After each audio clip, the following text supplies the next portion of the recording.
Olá, eu sou o professor Evandro Ramos, essa é a disciplina Anatomia e Fisiologia aplicada à enfermagem e nesta aula nós vamos trabalhar questões sobre o sistema tegumentar.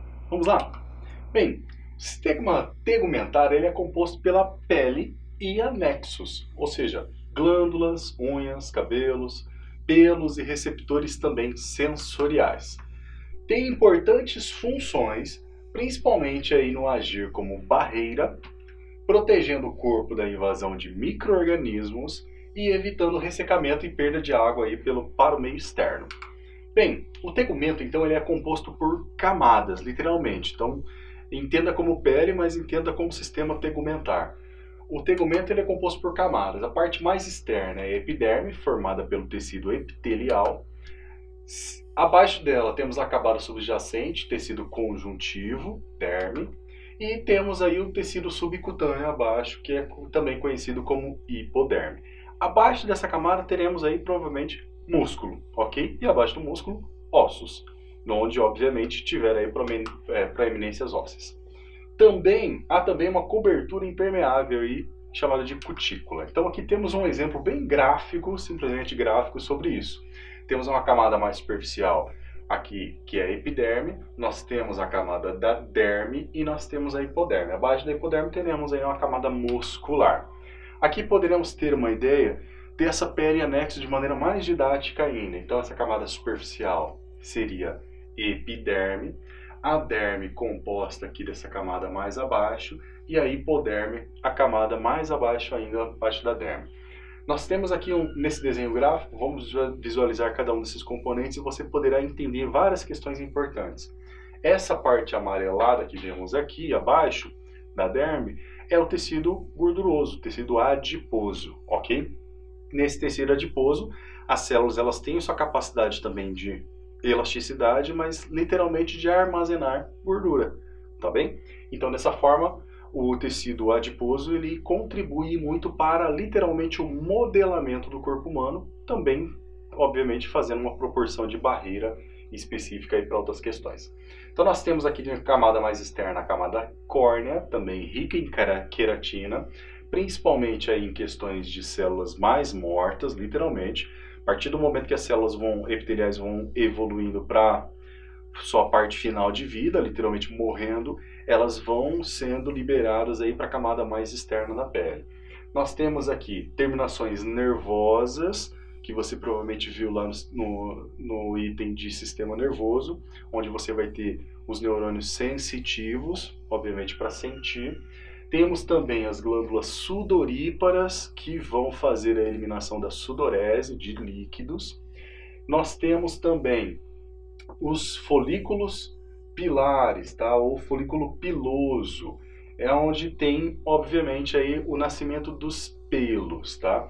Nos folículos pilosos, que os pelos são propriamente queratina, células de queratina, no folículo piloso nós temos também aí, nesses canais, as glândulas sebáceas, tá? Então, muitas vezes, inflama um canal específico, ou na pele, ou no rosto, ou até mesmo em alguma outra parte do corpo, inflamou um pelo. Provavelmente foi porque houve uma obstrução aqui de sujidade, bactéria ou outro tipo de micro-organismo, e ele infeccionou, obviamente, esse folículo piloso, que já é uma portinha de entrada um pouquinho pequena, e tem acesso a essa glândula sebácea. Bem, funções então do tegumento. Envolve e protege tecidos do órgão humano, ele protege contra a entrada de agentes infecciosos, evita que o organismo se desidrate, ele controla a temperatura corporal, protegendo contra mudanças bruscas de temperatura, participa na eliminação de resíduos, agindo como um sistema excretor também, atua na relação do corpo com o meio externo através dos sentidos, trabalhando em conjunto com o sistema nervoso. Armazena água e gordura nas suas células, em pequenas quantidades, é claro.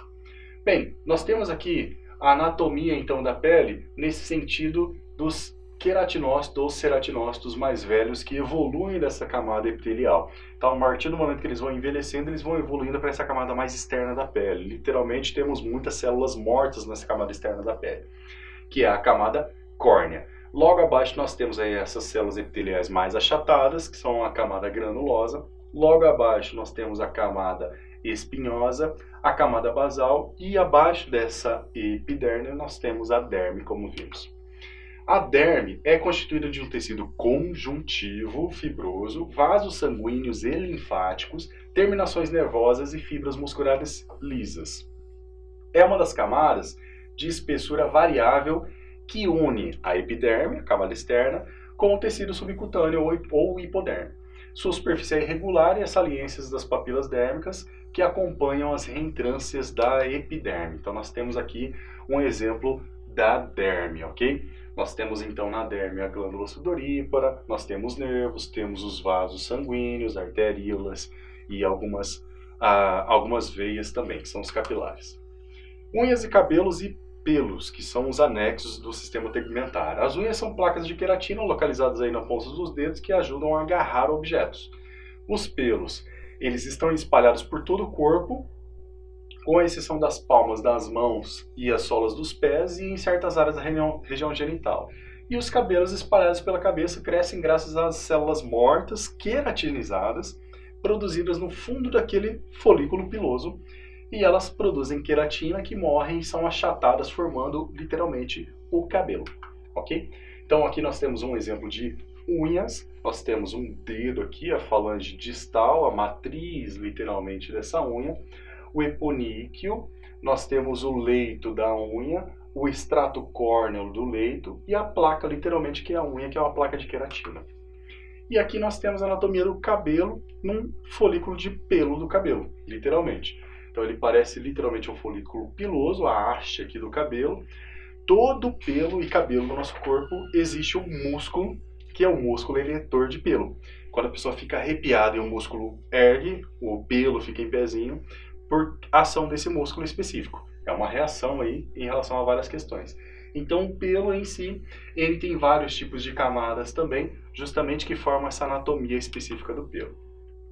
Os receptores sensoriais são ramificações de fibras nervosas, algumas encontram-se encapsuladas, formando corpúsculos, estão soltas, como as que se enrolam em torno do folículo piloso também. Possuem a função sensorial, sendo capazes de receber estímulos mecânicos, de pressão e também de temperatura ou dor. São eles os corpúsculos de Ruffini, corpúsculos de Pacini, os bulbos de Krause, os corpúsculos de Menser, os discos Merkel, as terminais do folículo piloso e as terminações nervosas livres. Então temos aqui alguns exemplos. Então nós temos aqui os receptores cutâneos relacionados à sensibilidade à pressão, ok? A sensibilidade, os receptores cutâneos relacionados ao tato, que você vai sentir, e também as terminações nervosas, os neurônios sensitivos, que estão relacionados à dor e temperatura. Então nós temos no nosso sistema tegumentar vários tipos de receptores cutâneos que vão contribuir muito para essa questão sensitiva.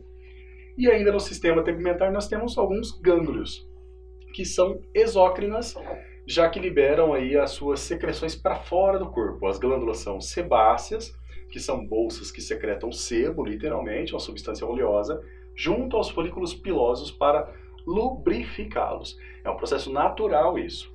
Já as glândulas sudoríparas têm uma forma tubular envolvendo e secretando suor, que é o fluido corporal, constituído de água, íons de sódio, potássio, cloreto, entre outros elementos, através dos poros da superfície da pele.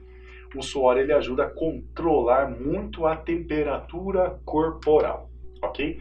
Então temos um exemplo aqui para a gente visualizar esses poros, literalmente ali na pele, nessa glândula sudorípara, e relembrando então as glândulas sebáceas que na grande maioria das vezes elas estão ali no folículo piloso. Bom, nessa aula trabalhamos a questão geral a respeito do sistema tegumentar. Agradeço muito a sua atenção, faça os exercícios da sua apostila, consulte seu professor em sala de aula para qualquer dúvida. Muito obrigado pela sua atenção e aguardo você na próxima aula.